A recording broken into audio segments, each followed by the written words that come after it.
There's nothing like snook hook sets at dawn or catching a tarpon in the moonlight. Find your next fishing trip made easy on fishingbooker.com and experience the magic of the Sunshine State or any other destination on your fishing bucket list. Book a blue water adventure in search of sailfish or go snapper fishing with the kids. With over 6,000 captains and trips to choose from, planning your next one just got a whole lot easier. Download the Fishing Booker app on the Google Play or App Store, or visit them online at fishingbooker.com to book your trip today. This festival and concert season will be all about the boots, and Tecovas is your stop before attending your concert. All Tecovas boots are made by hand in a time-honored tradition with timeless styles that are always on trend. And Tecovas has first wear comfort with little to no break-in period. I wear mine every time I go out, especially to a concert. Stop by your local Tecovas store, have a complimentary drink, and shop new styles. If you can't make it to a store, just visit tecovas.com, that's TECOVAS.com, and find your new favorite pair of boots today. Outdoor adventures won't wait for engine problems. Things like hard starts, rough performance, and lost fuel economy are often caused by fuel gum and varnish buildup. Seafoam can help your engine run better and last longer. Simply pour a can in your gas tank. Hunters and anglers rely on Seafoam to keep their engines running the way it should the entire season. I do. Now pick up a can of Seafoam today at your local auto parts store or visit SeafoamWorks.com to learn more.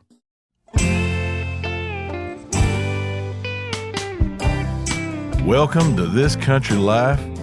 I'm your host, Brent Reeves.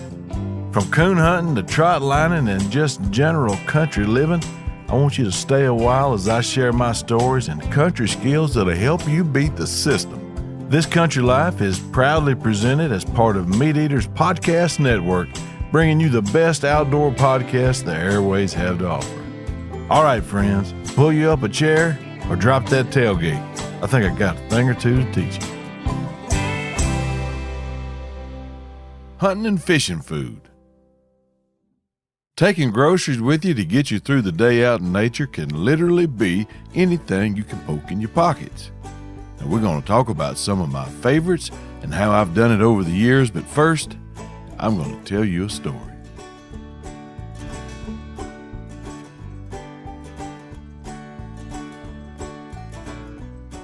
During the same time period of getting bitten by the copperhead, I talked about that on episode 147. If you hadn't heard it, you might want to take a listen.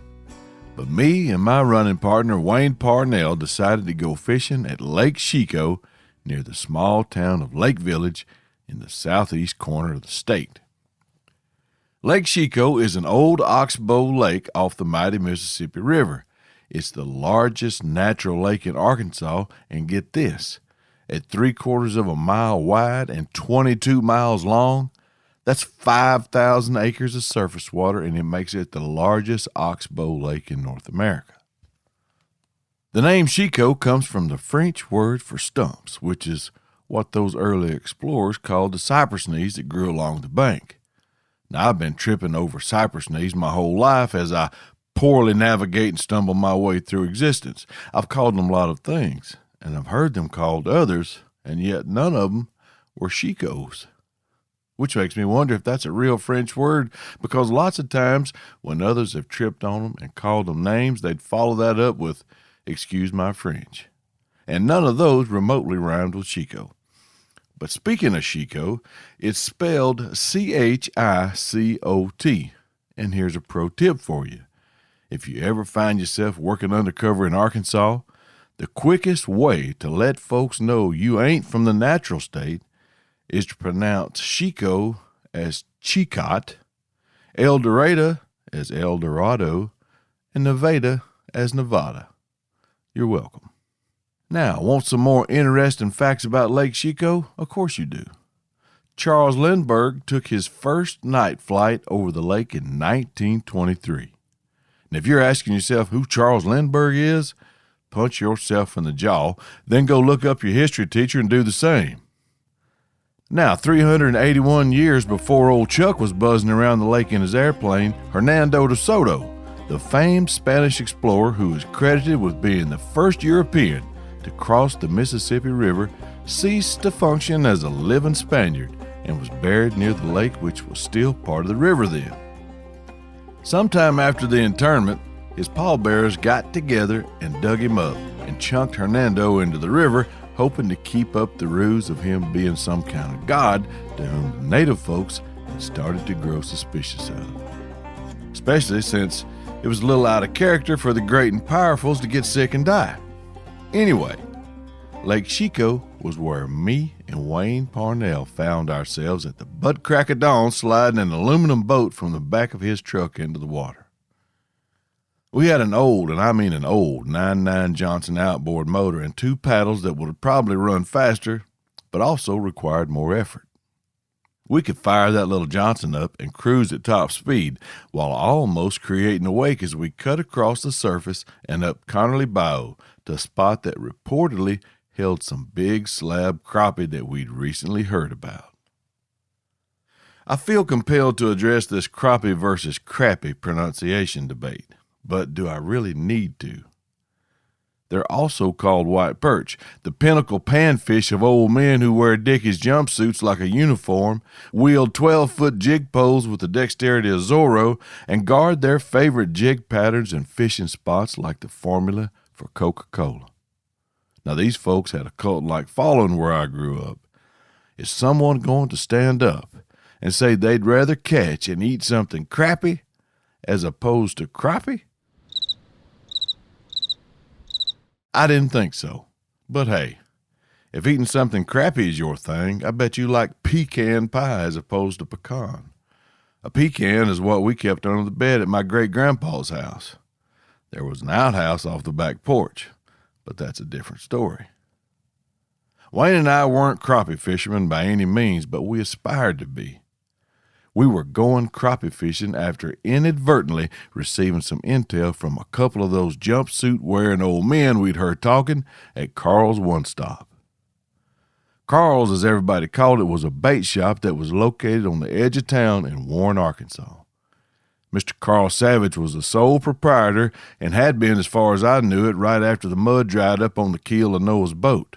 But while we were in there buying various sundries to further our outdoor exploits, most notably 22 shells and skull, two items we never seemed to have enough of back then, we overheard some info. Loose lips sink ships, Papaw, and all is fair in love and war when we overheard them describe the exact spot they'd caught an ice chest full of slab crappie 2 days ago and the color combination of jigs they used. We each made a mental note as we stared bug-eyed at each other like we'd just solved the mysteries of the pyramids. I glanced toward where they were holding court at that coffee table, and on the wall, in the wide open for all to see, was a 12-inch by 12-inch card that was full of those colored jig patterns. Sweet Jesus, this was going to be too easy. Not only had we overheard where they were fishing, but also what they were fishing with. We added a jig pole and a double handful of those jigs along with the snuff and 22 shells and laughed all the way to the truck. The next morning we would light out before daylight for Lake Chico and Connerly Bayou. It was hot that summer, and in the South when it's hot, it seems like it's double hot on the lake unless you're running around in a bass boat at 90 miles per hour or jumping in the water every now and then to cool off. And we were doing neither. We were putt-putting up the bayou to the tune of a motor that sounded more like a Singer sewing machine, sweating like we were on a chain gang and feeling no relief from the heat. I looked at the ice chest sitting between us. I realized then that I hadn't thought to bring any water to drink, and we hadn't stopped for ice in our rush to get through the hour-long drive it took to get to the lake. Now that was no bueno. I looked back at my pal from the front of the boat, his hand on the tiller, sweat soaking through his t-shirt, and asked him if he brought anything to drink. A frustrated look came across his face, and he said, "Man, I forgot the water jug." That was also no bueno. Tally one more to the no bueno list when I opened the sack of snacks that I'd brought from home. I'd been carrying it several times on different outings the past few weeks and thought I'd only eaten sparingly from its contents. Staring sadly into that worn and wrinkled sack, I inventoried 4 cans of sardines and 2 sleeves of soda crackers that looked like a saltine jigsaw puzzle. That was going to be our victuals, along with whatever we bought at the store when we stopped for ice, but for some reason that store was closed when we drove by that morning. In half-perturbed fashion, I kicked that ice chest that sat between us and heard some cans roll around in it. Ah, bingo. We had something to drink after all. They might be hot soda waters, but it was going to beat not having anything to drink. It was still early, but the heat was oppressive, and I was ready to quench my thirst, and so was Wayne. You ready for something to drink? Wayne nodded his head and held out his hand. I opened the ice chest and I saw 5 Budweiser beer cans that had been rolling around in that ice chest so long that the cans were almost solid silver. Now, if you're keeping score, it's time to chalk up another "That's no bueno." I looked at Wayne and said, "Whose ice chest is this?" He said, "I don't know. I got it out of the back of your truck." Now, that might sound strange to some, but believe me, at this juncture of my existence, I wasn't fully vaccinated against hijinks and poor decision-making. I do not condone or promote these actions to adults, much less 19-year-old hooligans who may or may not have occasionally patronized one of the local bootleggers. But at a social gathering the night before our fishing trip, someone had traded ice chests with me. I must confess that mine also held a quantity of adult beverages, and while in the eyes of the law I wasn't looked upon as being an adult, it seems I also went out of my way not to act like one. But the ice chest also had some cold drinks in it that weren't manufactured in Milwaukee, and that's what we planned on having with us on the lake that day, along with the water jug that Wayne forgot. So there we were, hot, thirsty, and hungry, and the only remedy being 94-degree room temperature Red Rocket Budweisers, fish from a can, and crackers that had been abused to the point of looking more like cornmeal.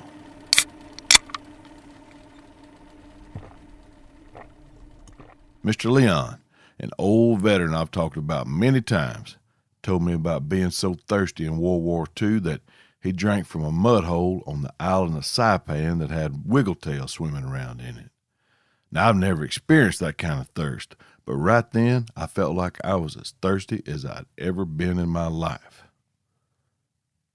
It was horrible and delicious at the same time. Horrible that we were eating the sardines to wash the hot beer taste out of our mouths, and delicious in the sense that we at least felt like we were hydrating ourselves when, in reality, we were doing the exact opposite. Doing the exact opposite of the correct thing to do would be a template I'd occasionally struggle with in the coming years, but I never went fishing again without making sure I had a water jug. Now, speaking of the fishing, we didn't catch a fish. Not one. We suffered through the hot beer, sardines, and cracker crumbs and lost nearly every jig we'd bought at Carl's Fishing in a submerged treetop that was stealing jigs from us faster than we could drop them in there. Wayne wound up breaking his jig pole. We'd suffered greatly and then never caught a fish. We went home defeated. 2 or 3 years later, I was telling my dad that story while he and I were fishing one day. He started laughing, and he said, I'll never forget it. "You big dummy. Those old men tricked y'all into buying all that stuff. How many folks do you know that talk out loud about where they're catching crappie, down to the exact specific place they were? And if those jigs were so good, how come them old men hadn't done bought them all?"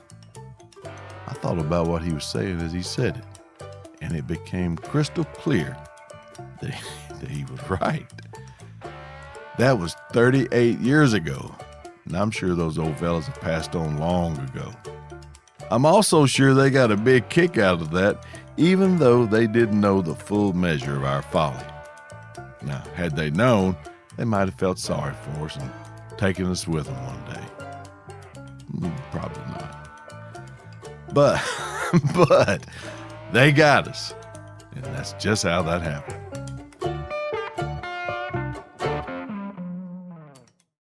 There's nothing like snook hook sets at dawn or catching a tarpon in the moonlight. Find your next fishing trip made easy on fishingbooker.com and experience the magic of the Sunshine State or any other destination on your fishing bucket list. Book a blue water adventure in search of sailfish or go snapper fishing with the kids. With over 6,000 captains and trips to choose from, planning your next one just got a whole lot easier. Download the Fishing Booker app on the Google Play or App Store, or visit them online at fishingbooker.com to book your trip today. This festival and concert season will be all about the boots, and Tecovas is your stop before attending your next concert. Tecovas has seasonal and limited edition offerings this spring, including men's and women's boots, apparel, hats, bags, and more. All Tecovas boots are made by hand in a time-honored tradition with timeless styles that are always on trend. And Tecovas has first wear comfort with little to no break-in period. It's hard to find this level of comfort paired with this level of style. Plus, their direct-to-consumer pricing keeps value on your feet and money in your pocket. I never go to a concert without mine, and it was all they could do to keep me off the stage. Stop by your local Tecovas store, have a complimentary drink, and shop new styles. The smell of fresh leather and friendly staff are at your service. Many stores have leather custom branding to make your boots truly personalized. And with regular live music and events, there's no in-store experience like it. If you can't make it to a store, just visit tecovas.com. That's TECOVAS.com and find your new favorite pair of boots today. You ever get that feeling you're stuck inside staring at screens and a primal urge kicks in? You crave wide open spaces, fresh air, the chance to connect with the land? Well, maybe it's time to find your own piece of the wild, but searching for property can be a maze. That's where Land.com comes in. They got millions of listings across the country, from mountain ranches to hidden fishing holes. Their search tools are like a seasoned guide helping you narrow down what you want. Land.com isn't just about buying and selling. It's about finding a place to hunt, fish, explore, or simply sit by a campfire and listen to the crickets. So head over to Land.com today to turn one day into today, because trust me, there's nothing quite like the feeling of standing on your own piece of earth. When I'm hunting and fishing, I'm usually hunting and fishing for something to eat. That's part of the drive that makes me want to leave the house before breakfast for just about everything I chase, except coons. Now, that's an endeavor that starts after supper and when it gets dark and the night creatures begin to stir. I also don't shoot every coon we tree or eat every coon I do shoot. But you can bet, though, if I knock one out of that tree to get his hide, that someone will benefit from that naked coon. I know lots of folks that like to eat them, and I'm included in that group. And back in January, I was at an event where me and a gymnasium full of like-minded souls did our best to wreck 900 pounds of smoked banditos. I even shot a small video on my Instagram of how I cooked one myself a couple weeks ago, so check that out if you're interested. Now, that's a cooking-only video, not a meat-cleaning video. There are 4 glands that have to be removed before cooking one, and I'm going to video that pretty soon. But unless you're toting a skillet and some grease with you, you're probably stowing some snackerels in your pocket for when the hunger pains hit later on. There's always some go-tos like jerky and fruit and granola and trail mix and such, but my experience has always been somewhat limited to either homemade ham and sausage biscuits, bologna sandwiches, or what was a staple at our house when you didn't have time to make something better. And that was crackers and cans of beanie weenies, potted meat, and Vienna sausages. I know, I didn't say Vienna. Well, long before I had any idea there was such a place as Austria, much less Vienna, those little round cans of meaty goodness were referenced as Vienna sausages. I don't know what the problem is. It says it right there on the can, V-I-E-N-N-A, Vienna. And even with it so clearly defined and printed on the label, the folks in my circles have managed to further malign that pronunciation to Vienna. Anyway, there's other things to consider as well when you're poking some grub in your pockets before hitting the woods, like environmental factors. Hot and cold can have more than a preservative influence on what you plan to eat later on. A case in point references a can of Viennas. Many moons ago, Me, my brother Tim, and Andy Johnson, the pride of Dallas County, Arkansas, were duck hunting in the Saline River bottoms. It was cold, and we'd had a pretty good morning shooting ducks in the flooded timber when the mid-morning lull rolled in. Now, you duck hunters know what I'm talking about. The initial early morning flights peter out, and there's a break into action for a little bit. And that's when the folks start hitting the bushes to turn some coffee loose, mess with the decoys, or start scrounging around looking for something to eat. I asked Andy if he was hungry. He said he was about to starve slap to death, but also he didn't bring anything. No worries, mate. We got you covered. I hollered at Tim to check the grub box in the boat. The grub box was an old Army surplus 50 caliber ammo can that had a locking waterproof lid. He walked over and dug around a minute or two and then chunked me 2 cans of Viennes in rapid succession. I cracked one open with some cold hands, revealing the little nubs of meat bathing tastefully in clear, gelatinous gobs of goo. And I handed Andy the can, and he handed it right back. And I said, I thought you was hungry. He said, I am. I said, you don't like Viennes? He said, I ain't never been bad about eating anything what had salve on it. Too bad, Andy. More for me and Timmy. So was Andy really hungry? I dare say he wasn't. My buddy Michael Roseman turns his nose up at potted meat. He also won't eat coon or drink coffee, but he loves squirrels. There's just no accounting for taste, as the saying goes. Speaking of taste, what about them Viennes and potted meat? What is the flavor? Now, they're both made from chicken, pork, and beef, but to me, they don't taste like any of them specifically. The taste is uniquely their own, and if you eat a large portion of them over a long period of time, you'll get to see what anesthesia tastes like when they do your heart bypass. Apparently, the goodness found in those little meat sticks of clabbered goodness is baked with more fat than protein, so you're better off to partake only in moderation and on those special occasions. Like tonight, when Michael and I hit the woods with our 4-legged coon haters. I'm bringing the snacks. My baby girl Bailey loves to snack when we're hunting, and I think one of her favorite parts of the hunt is planning and stocking up before we start. That's always her job. We were talking about the subject of this podcast on the way to school this morning, and I asked her what her favorite hunt snack was. M&M's and Dr. Pepper was her immediate response. But before we'd gone a mile, that had shifted to peanut butter crackers before settling in on Cheeto Puffs. The only constant was the Dr. Pepper, probably because she's only allowed one of those a week. But you know that's something else that can involve the little ones, especially if they're just going to observe and not actually pulling the trigger, and that's getting all the groceries ready for you to go. Sometimes the night before we'll make sandwiches or make some biscuits and sausage together, and I let her do most of the preparation. It gets them involved and includes them in the experience. When my son Hunter was big enough to go with me, and until he left home, sometimes we'd hunt all day. Even if we were close to home, we'd get down and walk back to a spot where we parked and build a fire and cook deer burger with potatoes and onions in aluminum foil in the coals of the fire. It adds another element to the experience of sharing a meal or even just a snack. Remember the grub box that was an old Army ammo can? Well, my brother Tim and I used to put sleeves of crackers and cans of goodies in them, several of them. Everything that I've talked about here, including smoked oysters and sardines, and we'd bury them in various places before turkey season started while we scouted around through the bottoms. Then when we found ourselves in a particular place that had one of our food caches weeks later and us in need of a little snack, we'd dig it up and eat.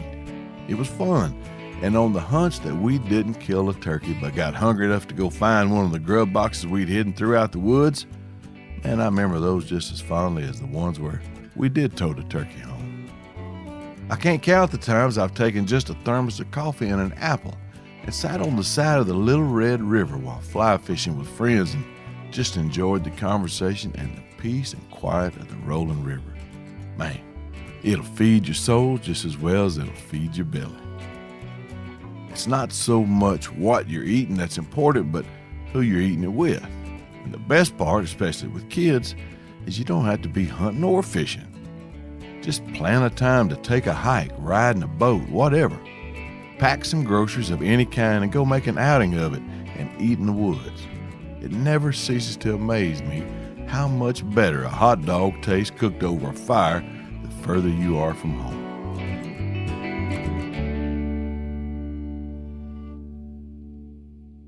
That ought about do it. I hope you've enjoyed it, and I hope you'll get out with someone you don't mind sharing a can of Viennes with and add an additional element to your experience. You'll be surprised as time goes by how many of those times you'll remember. Until next week, this is Brent Reeves signing off. Y'all be careful.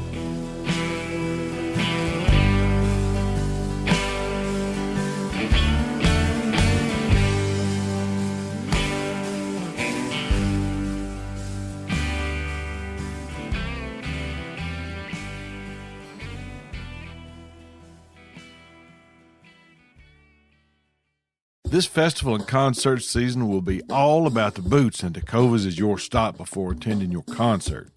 All Tecovas boots are made by hand in a time-honored tradition with timeless styles that are always on trend. And Tecovas has first wear comfort with little to no break-in period. I wear mine every time I go out, especially to a concert. Stop by your local Tecovas store, have a complimentary drink, and shop new styles. If you can't make it to a store, just visit Tecovas.com, that's Tecovas.com, and find your new favorite pair of boots today. Outdoor adventures won't wait for engine problems. Things like hard starts, rough performance, and lost fuel economy are often caused by fuel, gum, and varnish buildup. Seafoam can help your engine run better and last longer. Simply pour a can in your gas tank. Hunters and anglers rely on Seafoam to keep their engines running the way it should the entire season. I do. Now pick up a can of Seafoam today at your local auto parts store or visit SeafoamWorks.com to learn more.